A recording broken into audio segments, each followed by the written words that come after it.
Okey, bentuk yang ke 1, 2, 1 prisma, 2 piramid, 3 silinder, 4 adalah kun. Aiskrim kun. Luas permukaan kun. Okey, luas permukaan kun sama juga dengan apa formula dia? Pi J kuasa 2. Okey, Pi J kuasa 2 tambah Pi J S. J itu jejari, S tu apa?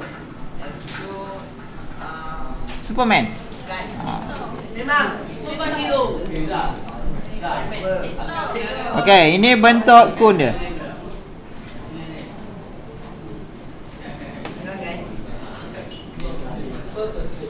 Okey, itu bentuk kun. Ini dia punya pusat. Okey, yang ni apa? Jejari. Jejari. S itu adalah ni sending. Sisi sending itu adalah dia punya S. Boleh? Itu dia punya S. Macam mana nak buat? Kita tengok kepada contoh. Berapa? Contoh dah berapa dah? 4. Okay, kita contoh 4. Saya ada rajah kun macam ni.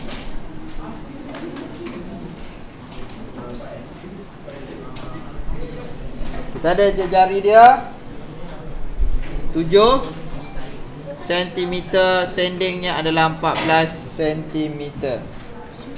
Cari luas permukaan kun.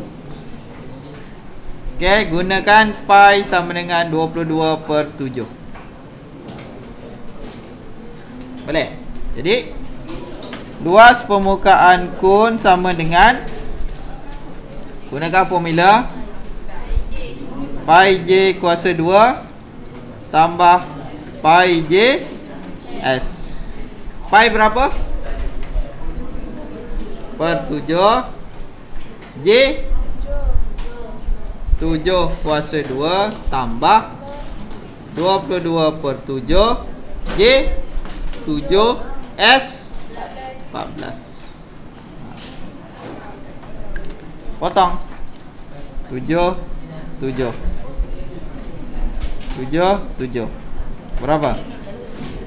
22 kali 7 100 tambah 22 kali 14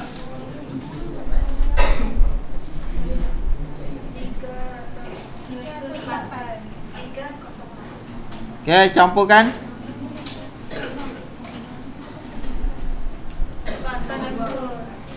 462 cm persegi.